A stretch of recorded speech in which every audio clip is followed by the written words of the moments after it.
Hello students, आप chapter 21 पढ़ रहे हैं। पिछले वीडियो में हमने आँख के बारे में पढ़ाया था। आइए देखते हैं इस वीडियो में कर्ण के बारे में। ईयर के बारे में आपको बताया जाएगा, कान के बारे में बताया जाएगा। तो आप जो है ध्यान से समझिएगा कान के बारे में। तो आप देखें ध्यान से, यहाँ पे कर्ण का फिगर बना हुआ है, ध्यान से समझें।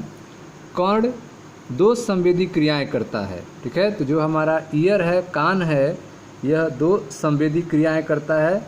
पहला क्रिया है सुनने का और शरीर का संतुलन बनाना, ठीक है।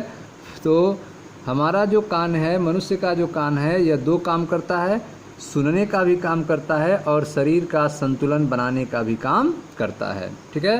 तो मानव कर्ण जो हैं दो संवेदी क्रियाएं करते हैं, सुनना और शरीर का संतुलन बनाना।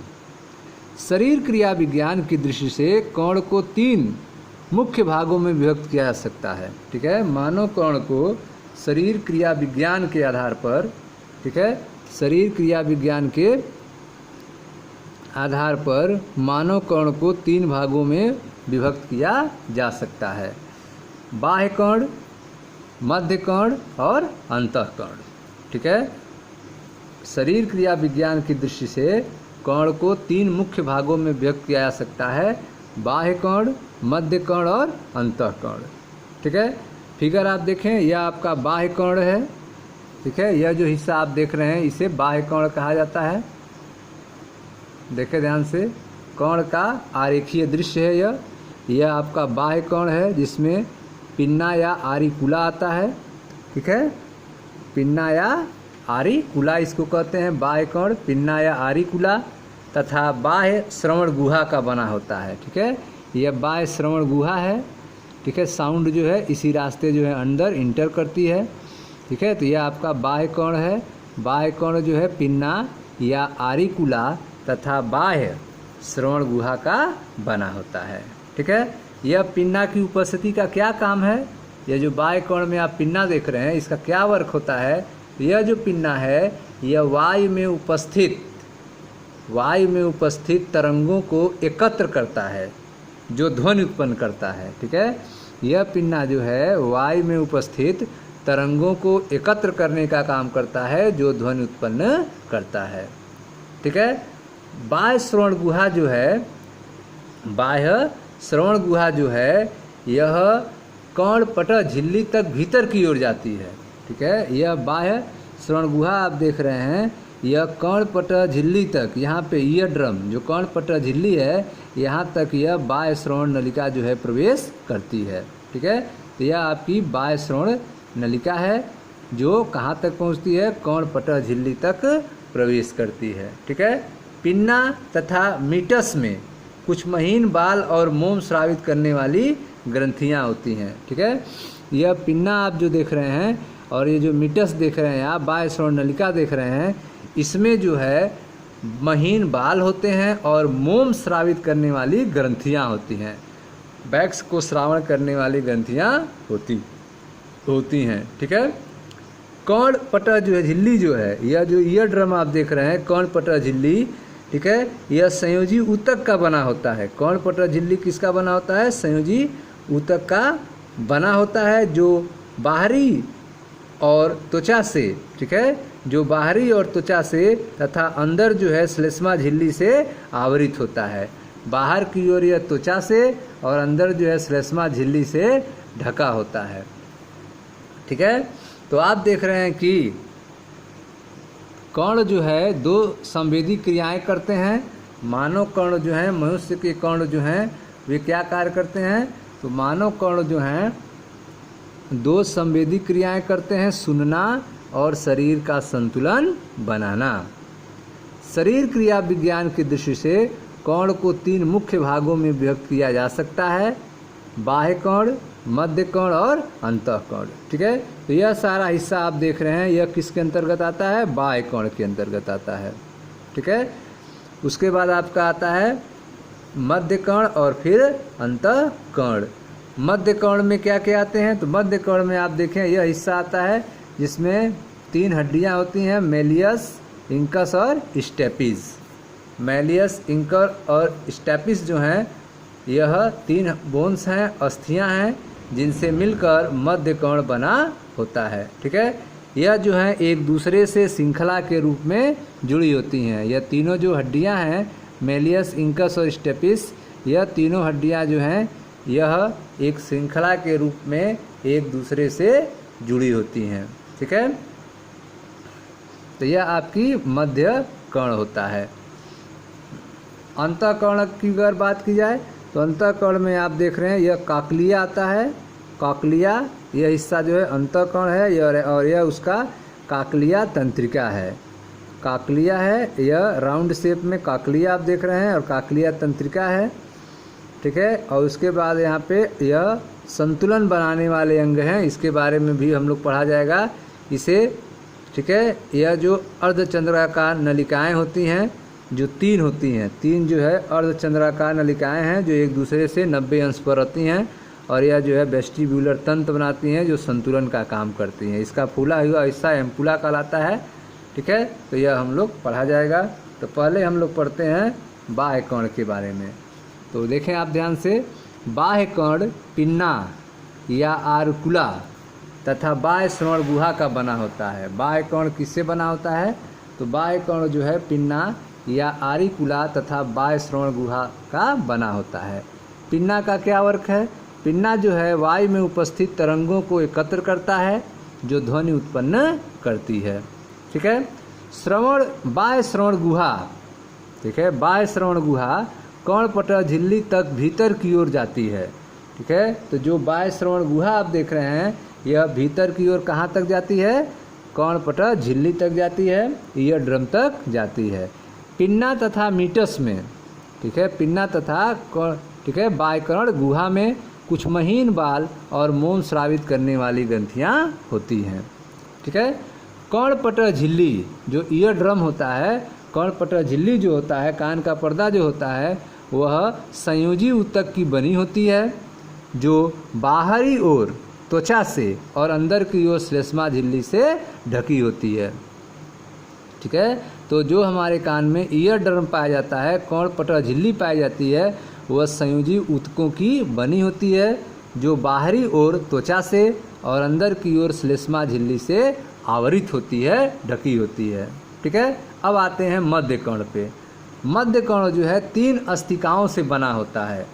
मध्य कर्ण मिडल ईयर जो है वह 3 अस्तिकाओं से बना होता है जिन्हें मेलियस, इंकस और स्टेपिस कहा जाता है। ठीक है, इन तीनों अस्तिकाओं को क्या कहते हैं? मेलियस, इंकस और स्टेपिस कहा जाता है। ये एक दूसरे से श्रृंखला के रूप में जुड़ी रहती हैं। यह तीनों अस्थियां जो हैं एक दूसरे से श्रृंखला के रूप में जुड़ी होती हैं। मेलियस कर्णपटल झिल्ली से, मेलियस जो है किससे जुड़ा होता है? कर्णपटल झिल्ली से जुड़ा होता है। और स्टेपिस काकलिया की अंडाकार खिड़की से जुड़ा होता है। स्टेपिस जो है वह काकलिया के अंडाकार खिड़की से जुड़ा होता है। मेलियस जो है वह कर्णपटल झिल्ली से जुड़ा होता है। ठीक है, कर्ण अस्तिकाएँ, जो कर्ण अस्तिकाएँ हैं वह ध्वनि तरंगों को अंतःकर्ण तक पहुंचाने की क्षमता को बढ़ाती हैं। ठीक है, जो कर्ण अस्तिकाएँ हैं मेलियस, इंकस, स्टेपिस, इनका क्या कार्य है? तो कर्ण अस्तिकाएँ जो है ध्वनि तरंगों को अंतःकर्ण तक पहुंचाने की क्षमता को बढ़ाती हैं। स्टेकियन नलिका, ठीक है, स्टेकियन नलिका जो है वह मध्य कर्ण गुहा को फेरिंक्स से जोड़ती है। स्टेकियन नलिका जो फिगर में हमने आपको दिखाया था वह क्या करती है? मध्य कर्ण गुहा को फेरिंक्स से जोड़ने का काम करती है। स्टेकियन नलिका कर्णपटल के दोनों ओर दाब को समान रखती है। स्टेकियन नलिका जो है वह कर्णपटल के दोनों ओर प्रेशर को समान रखती है। यह आप देख रहे हैं स्टेकियन नलिका है, स्टेकियन नलिका है, यह कर्णपटल के दोनों ओर प्रेशर को, ठीक है, दाब को समान रखती है। ठीक है, तो आप देख रहे हैं कि बाह्य कर्ण में या आपका बाह्य कर्ण में पिन्ना या आरिकुला होता है। ठीक है, तथा बाह्य श्रवण गुहा होता है। यह बाह्य श्रवण गुहा आप देख रहे हैं, बाह्य श्रवण नलिका होती है। ठीक है, इनका क्या काम है? यह ध्वनि तरंगों को अंदर की ओर भेजने का काम करते हैं। ठीक है, ध्वनि तरंगे उत्पन्न करता है। बाह्य श्रवण गुहा कर्णपटल झिल्ली तक, यह कर्णपटल झिल्ली है, तक भीतर की ओर जाती है। ठीक है, पिन्ना और कर्णपटल झिल्ली पर मोम स्रावित करने वाली ग्रंथियां और बाल होते हैं। ठीक है, यह जो कर्णपटल झिल्ली है आपकी, यह संयोजी ऊतक की बनी होती है जो बाहर और त्वचा से, यह कर्णपटल झिल्ली बाहर की ओर त्वचा से और अंदर की ओर श्लेष्मा झिल्ली से आवृत होती है, ढकी होती है। ठीक है, मध्य कर्ण में जब आते हैं तो मध्य कर्ण में आप देख सकते हैं 3 अस्तिकाओं का बना होता है। मध्य कर्ण 3 अस्तिकाओं का बना होता है जिन्हें मैलियस, इंकस और स्टेपिस कहा जाता है। मैलियस, इंकस और स्टेपिस कहा जाता है। ठीक है, ये एक दूसरे से श्रृंखला के रूप में जुड़ी रहती हैं। मैलियस, इंकस और स्टेपिस जो हैं एक दूसरे से श्रृंखला के रूप में जुड़ी होती है। मैलियस जो होता है वह कर्णपटल झिल्ली से, मैलियस किससे जुड़ा होता है? कर्णपटल झिल्ली से। मैलियस जो है ईयर ड्रम से जुड़ा होता है। मैलियस कर्णपटल झिल्ली से जुड़ा होता है। ठीक है, कर्णपटल झिल्ली से जुड़ा होता है मैलियस। स्टेपिस जो है वह काकलिया की अंडाकार खिड़की से जुड़ा होता है। यह जो स्टेपिस है, स्टेपिस यह वाला, यह काकलिया के अंडाकार खिड़की से जुड़ा होता है। स्टेपिस जो है वह काकलिया के अंडाकार खिड़की से जुड़ा होता है। ठीक है, कर्ण अस्तिकाएँ जो हैं क्या काम करती हैं? तो कर्ण अस्तिकाएँ जो हैं ये ध्वनि तरंगों को अंतःकर्ण तक पहुंचाने की क्षमता को बढ़ाती हैं। ठीक है, यह जो आपकी स्टेकियन नलिका आप देख रहे हैं, स्टेकियन नलिका, इसका भी वर्क होता है। स्टेकियन नलिका मध्य कर्ण गुहा को फेरिंग से जोड़ती है। स्टेकियन नलिका मध्य कर्ण गुहा को फेरिंग से जोड़ने का काम करती हैं। स्टेकियन नलिका जो है कर्णपटल के दोनों ओर के दाब को समान रखती हैं। ठीक है, अब आते हैं अंतःकर्ण पे। अंतःकर्ण पे द्रव से भरा अंतःकर्ण लेब्रिंथ कहलाता है। ठीक है, द्रव से भरा हुआ अंतःकर्ण को क्या कहते हैं? लेब्रिंथ कहते हैं। ध्यान से देखें,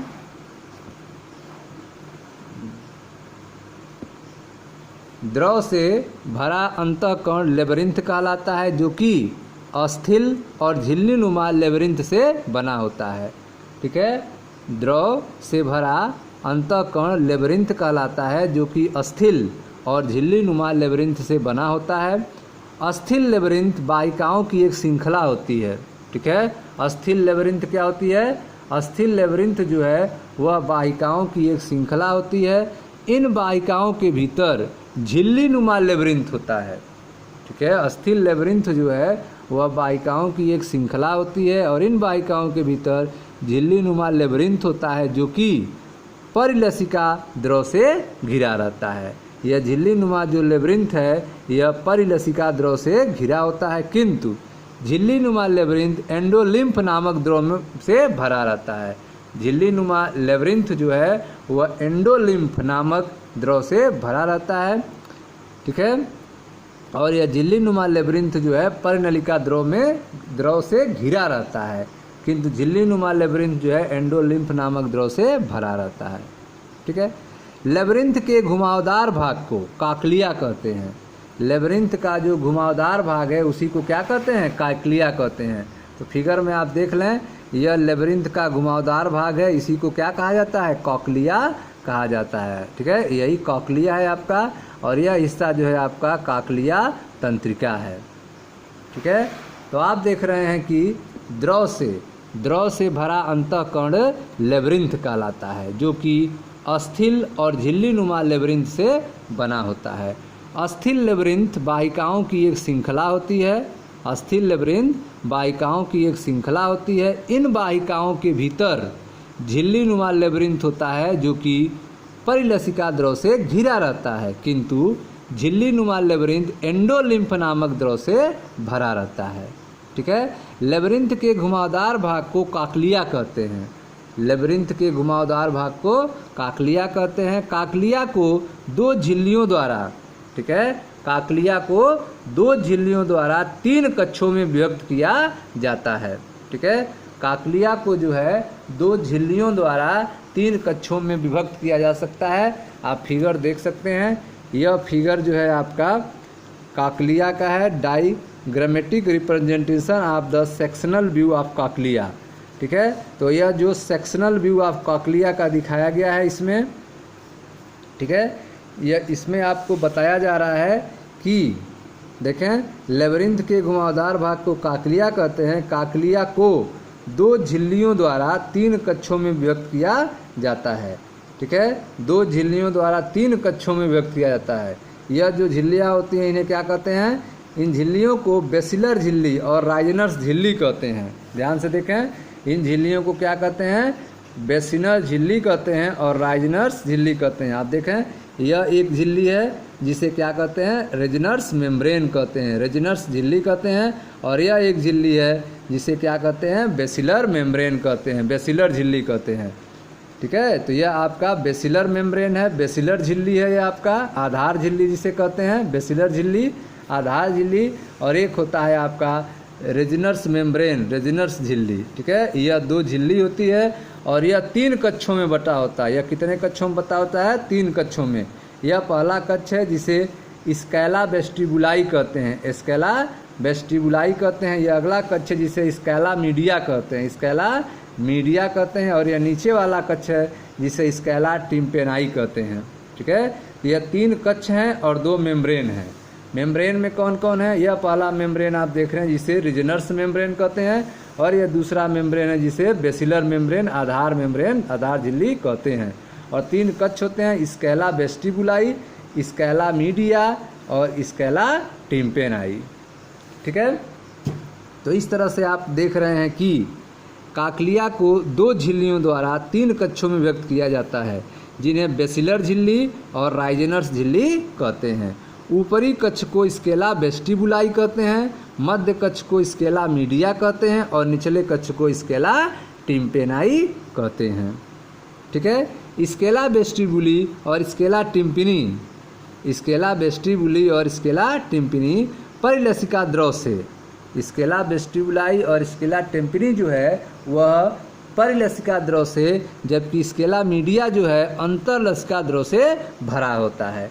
स्केला मीडिया जो है अंतरलसिका द्रव से भरा रहता है, जबकि स्केला वेस्टिबुलाई, स्केला टिम्पेनाई जो है यह परिलसिका द्रव से भरा होता है, जैसा कि फिगर में आपने देखा। ठीक है, काकलिया के नीचे स्केला वेस्टिबुलाई अंडाकार खिड़की में समाप्त होती है। काकलिया के नीचे जो है स्केला वेस्टिबुलाई जो है वह अंडाकार खिड़की में समाप्त होती है, जबकि स्केला टिम्पेनाई जो है वह गोलाकार खिड़की में समाप्त होती है। ठीक है, काकलिया के नीचे स्केला वेस्टिबुलाई अंडाकार खिड़की में समाप्त होती है, जबकि स्केला टिम्पेनाई गोलाकार खिड़की में समाप्त होती है। आप फिगर देख सकते हैं, यह आपका काकलिया के दृश्य, ठीक है, काकलिया के काट का दृश्य है, जिसमें आप देख रहे हैं 2 मेम्ब्रेन्स हैं। एक है आपका राइजन, ठीक है, राइजनर्स झिल्ली, राइजनर्स झिल्ली, यह जो है राइजनर्स मेम्ब्रेन, और एक है आपकी आधार झिल्ली। ठीक है, बेसमेंट मेम्ब्रेन, यह आधार झिल्ली है। ठीक है, 3 चेम्बर है, स्केला वेस्टिबुलाई, ठीक है, स्केला मीडिया और स्केला टिम्पेनाई।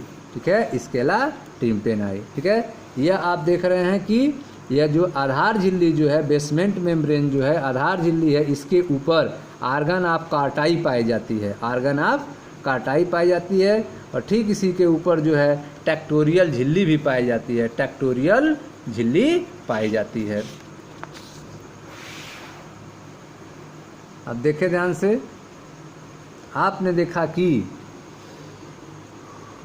स्केला वेस्टिबुलाई और स्केला टिम्पेनी परिलसिका द्रव से, जबकि स्केला मीडिया जो है अंतरलसिका द्रव से भरा होता है।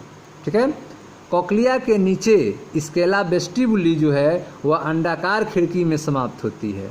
कॉकलिया के नीचे स्केला वेस्टिबुली जो है वह अंडाकार खिड़की में समाप्त होती है, जबकि स्केला टिम्पेनी जो है वह गोलाकार खिड़की में समाप्त होती है।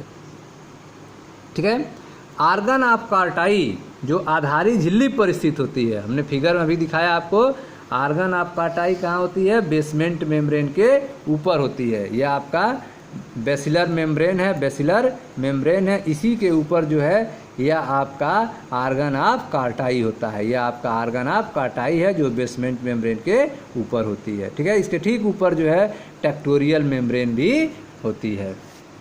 देखें ध्यान से, आर्गन ऑफ कार्टाई आधारी झिल्ली पर स्थित होती है, जिसमें पाई जाने वाली रोम कोशिकाएं, आर्गन ऑफ कार्टाई जो है आधारी झिल्ली पर होती है, और आर्गन ऑफ कार्टाई में क्या पाया जाता है, रोम कोशिकाएं पाई जाती हैं जो श्रवणग्राही के रूप में कार्य करती हैं, जो श्रवणग्राही के रूप में, साउंड एक्सेप्टर के रूप में कार्य करती हैं। रोम कोशिकाएं आर्गन ऑफ कार्टाई की आंतरिक सतह पर श्रृंखला में पाई जाती हैं। ठीक है, यह जो हेयर सेल्स हैं, रोम कोशिकाएं हैं, यह आर्गन ऑफ कार्टाई की आंतरिक सतह पर श्रृंखला में पाई जाती हैं। रोम कोशिकाएं का आधारी भाग अभिवाही तंत्रिका तंतु के निकट संपर्क में होता है। ठीक है, यह जो हेयर सेल है, इसका जो, ठीक है, बेसल पार्ट है, आधारी भाग है, यह अभिवाही तंत्रिका तंतु के निकट संपर्क में होता है। ठीक है, प्रत्येक रोम कोशिका के ऊपरी भाग से कई स्टीरियोसीलिया नामक प्रवर्ध निकलता है। ठीक है, प्रत्येक रोम कोशिका, प्रत्येक हेयर सेल के ऊपरी भाग से कई स्टीरियोसीलिया नामक प्रवर्ध निकलता है। स्टीरियोसीलिया नामक प्रवर्ध निकलता है। रोम कोशिकाओं की श्रृंखला के ऊपर पतली लचीली टेक्टोरियल झिल्ली होती है। ठीक है, रोम कोशिकाओं की श्रृंखला के ऊपर पतली लचीली या टेक्टोरियल मेम्ब्रेन पाई जाती है। ठीक है, यह पतली लचीली आप देख रहे हैं टेक्टोरियल मेम्ब्रेन पाई जाती है किस पर, रोम मेम्ब्रेन के ऊपर। जो आर्गन ऑफ कार्टाई आप देख रहे हैं, इस पर हेयर सेल पाए जाते हैं, इन्हीं के ऊपर आप देख रहे हैं यह पाया जाता है, इसे टेक्टोरियल मेम्ब्रेन कहा जाता है। ठीक है, तो इस तरह से आपने देखा कि आर्गन ऑफ कार्टाई जो है वह आधारी झिल्ली पर स्थित होती है, जिसमें पाई जाने वाली रोम कोशिकाएं श्रवणग्राही के रूप में कार्य करती हैं। रोम कोशिकाएं आर्गन ऑफ कार्टाई की आंतरिक सतह पर श्रृंखला में पाई जाती हैं। रोम कोशिकाओं का आधारी भाग अभिवाही तंत्रिका तंतु के निकट संपर्क में होता है। प्रत्येक रोम कोशिका के ऊपरी भाग से कई स्टीरियोसीलिया नामक प्रवर्ध निकलता है। रोम कोशिकाओं की श्रृंखला के ऊपर पतली लचीली टेक्टोरियल झिल्ली होती है। ठीक है, यह आपने देखा। आगे देखें, अंतःकर्ण में काकलिया के ऊपर जटिल तंत्र, वेस्टिब्यूलर तंत्र भी होता है। ठीक है, अंतःकर्ण में अगर देखा जाए तो यह आपकी काकलिया थी, काकलिया के ऊपर जो है जटिल तंत्र, वेस्टिब्यूलर तंत्र भी होता है, इसे वेस्टिब्यूलर तंत्र कहते हैं। वेस्टिब्यूलर तंत्र जो है 3 अर्धचंद्राकार नलिकाओं और आटोलिथ से बना होता है। यह आप देखें 3 अर्धचंद्राकार नलिकाएं हैं। ठीक है, और इसमें आटोलिथ होता है, इनसे मिलकर वेस्टिब्यूलर तंत्र बनता है।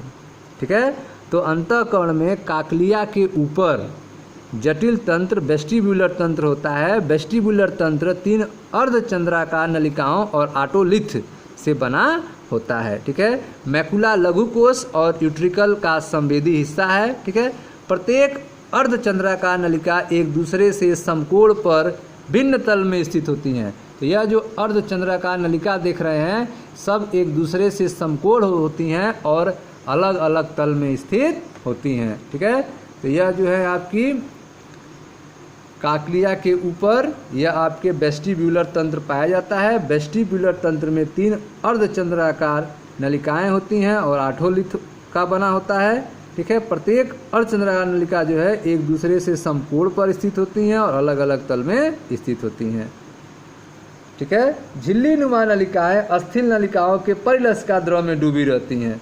ठीक है, झिल्ली नुमा जो नलिकाएं हैं वह अस्थिल नलिकाओं के परिलसिका द्रव में डूबी रहती हैं। नलिका का फूला हुआ आधार भाग एम्पुला, यह नलिका का फूला हुआ आधार भाग देख रहे हैं आप, नलिका का फूला हुआ आधार भाग एम्पुला कहलाता है, जिसमें एक उभार निकलता है जिसे क्रिस्टा एम्पुलरिस कहते हैं। ठीक है, इसमें उभार निकलता है जिसे क्रिस्टा एम्पुलरिस कहते हैं। प्रत्येक क्रिस्टा में रोम कोशिकाएं होती हैं। प्रत्येक क्रिस्टा में क्या होती हैं, रोम कोशिकाएं होती हैं। लघुकोश और यूट्रिकल में उभारनुमा संरचना मैकुला कहलाता है। क्रिस्टा और मैकुला वेस्टिब्यूलर तंत्र के विशिष्ट ग्राही होते हैं, जो शरीर के संतुलन व सही स्थिति के लिए जिम्मेदार होते हैं। ठीक है स्टूडेंट्स, तो आप देख रहे हैं अंतःकरण में काकलिया के ऊपर जटिल तंत्र वेस्टिब्यूलर तंत्र भी होता है। वेस्टिब्यूलर तंत्र जो है यह 3 अर्धचंद्राकार नलिकाओं और आटोलिथ से बना होता है। ठीक है, मैकुला लघुकोश और यूट्रिकल का संवेदी हिस्सा है। मैकुला क्या है? लघुकोश और यूट्रिकल का संवेदी हिस्सा को मैकुला कहते हैं। लघुकोश और यूट्रिकल के संवेदी हिस्सा है मैकुला। ठीक है, तो आप देख रहे हैं वेस्टिब्यूलर तंत्र 3 अर्धचंद्राकार नलिकाओं और आटोलिथ से बना होता है। प्रत्येक अर्धचंद्राकार नलिका एक दूसरे से समकोण पर भिन्न तल पर स्थित होती हैं।